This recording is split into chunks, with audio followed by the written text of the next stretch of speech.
I am going to actually start off by showing you how to enter your livestock into the new 4-H online. Okay. The reason I'm showing this to you is historically when you've done cattle, I have entered them for you, but that's now going to be the responsibility of the 4-H'er. Okay, so I'm just going to give you a quick, I can't go through the whole thing because it's not even quite open for me to look at right now. But it will open on December 15th. So after you weigh in your cattle, you'll be able to enter those animals. And I'm just going to show you where to access that on 4-H Online. So I'm going to switch this so that I'm going to share my screen again. If I can get to the right one. Okay, so your 4-H Online is going to look a little bit differently than mine does right now, but I will get to what yours looks like. Make sure I'm in the training county, yeah. All right, so this is just kind of a sample of the training county. And when you log into 4-H Online, it should look like this.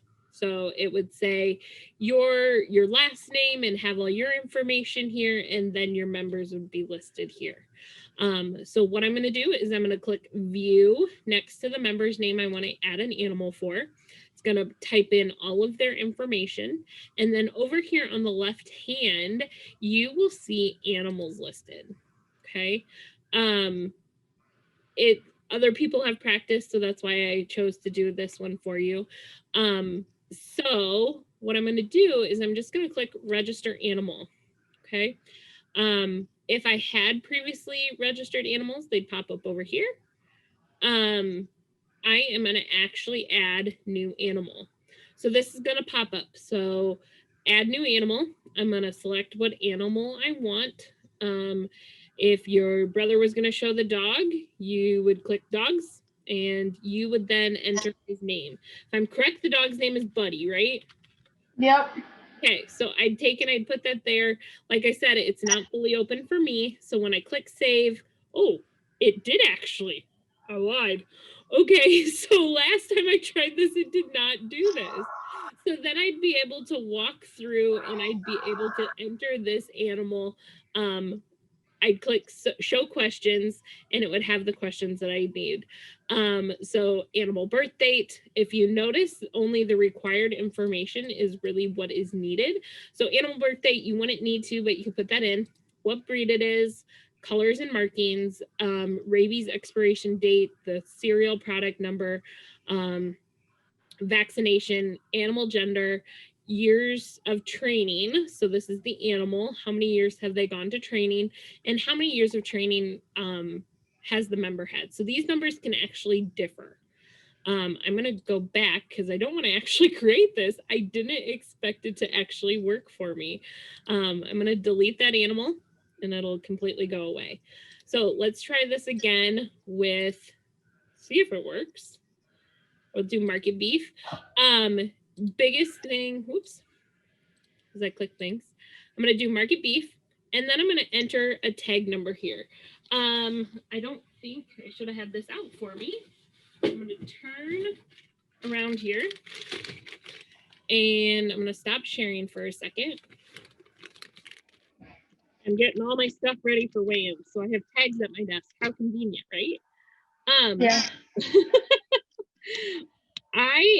On a tag, so these are actually for the smaller animals, but on these tags you can see a few different things. The IA is not important to what I'm going to do, but the JKB is, as well as the 8991. Okay, so I'm going to go back to my screen share. And that number that I just showed you, the JKB 88991 is what I'm going to put in there for my tags. So you got to make sure that you have those three things there because that is important information because that varies from county to county what those letters are. So fun thing is I didn't think it was going to share it with me, but it does. So then this is some important information. This is just a majority of this stuff is for state fair. However, for county fair, we also follow those state fair rules. So that is important information and reminders for you. I'm going to click show questions. And you will, at weigh-in, you will receive your weigh-in papers like normal. I'm actually going to this year, as I say, I don't know if you can see my camera or not with me sharing. So I'll stop. So you'll get your weigh-in papers like normal. Like I said, I had everything here at my desk. And all of the information that you'll need will be on here. We'll send home the white sheet with you guys this year, and I will keep the other the other copy. That way you have a really nice one to go off of. So all of that information you will take and you'll enter in here. So say this animal weighed 100 and we'll just do 100 pounds. So then what date did we weigh it in? So say it was today, so 12/1/20. Animal birth date. This is the most important when we're doing heifers. So if there was a chance that this heifer or this animal is a heifer, and I might change my mind that I want to show it as breeding instead of market, it's important that I put this birth date in here. So I could put a birth date of 12/1/2019. Okay. I can pick my breed. It's going to automatically default to crossbred. It's clear up there at the top. County raised it would be useful for us to use here because we do have the Polk County produced class. So if it was born and raised in Polk County, we're going to click yes on this. Home raised, we're not going to really worry about the home raised, but the county raised is important. If you have a premise ID, you can enter that information. Registration number, because it's a crossbred, it would not have that. Retinal image, if I was going to make this animal for state fair, I would check yes or no. So we'll say that I do for this one. And animal gender, we'll put female. Tag, we already entered that information at the beginning. But if you forget and you need to change it at this point, if you didn't have your letters and your numbers, there is a reminder there for you. Tattoo, we do not require this for our steers, but it is needed for our breeding heifers. So if you have a heifer that has a tattoo, because they need the two different forms of identification. And then weigh-in county, you can just put, you can leave it blank since it is our own county, but if you do want to put a county here, I can put Polk is where this animal was weighed in at. So then I just click that. If I had a registration paper that I wanted to upload, I could do that here. I'm going to click next. It gives me one more chance to look this over, and then I can click submit. Okay. I'm not going to actually click submit. They don't need a record that we did this demo, but that would be the information that's all looking for. And most of that information is recorded that day by us at weigh-ins. So I'm just going to click delete. And then I'm going to show you one other thing here. So these are ones that someone had already done. And when I look at it, it tells me up here at the very top my animal status. So animal is active. It was created on this date and this time. It was modified on this date and time, and it was submitted on this date and time. I don't have proof of this, but we are told that it actually sends you an email now when these animals have been submitted. So that'll be helpful in confirming that you actually entered your animal correctly. You can always double check with us. Yeah, so that's kind of a new thing and where to access all of that. Got any questions for me? No. No? Okay. I was going to say, the other thing I was going to show people tonight was, so this is the Iowa 4-H webpage, and I am going to hit programs. I'm going to scroll down here to animal science, and I'm going to click livestock.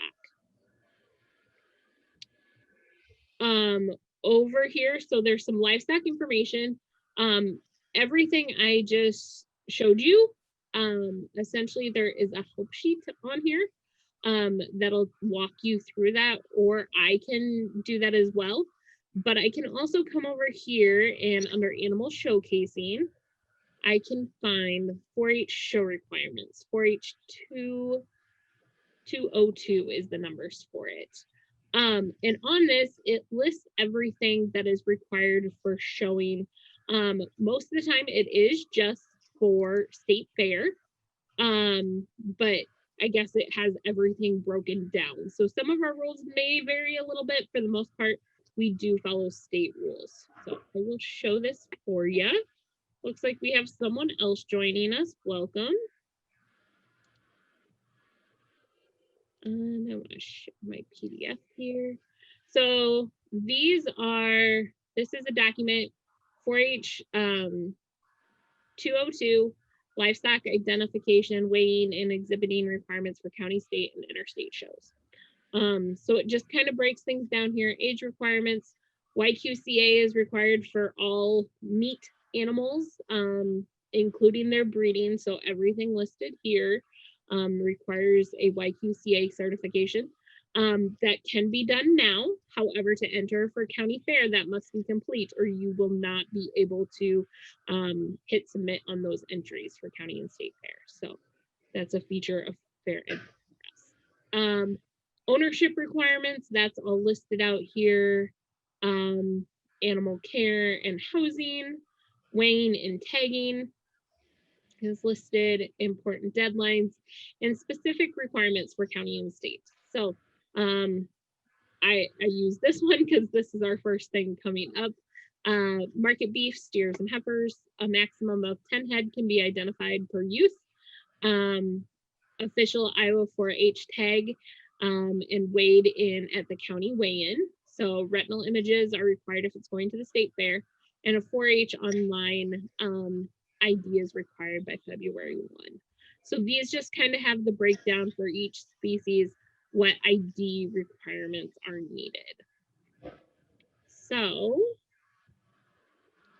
are there any questions? So that was the main thing I wanted to show you tonight, was just kind of a walkthrough of 4-H online and how to enter those animals, as it will be for every species the responsibility of the 4-H'er to get those animals entered. I will be doing a double check just to make sure things look correct and sending out a lot of emails since this is a new process.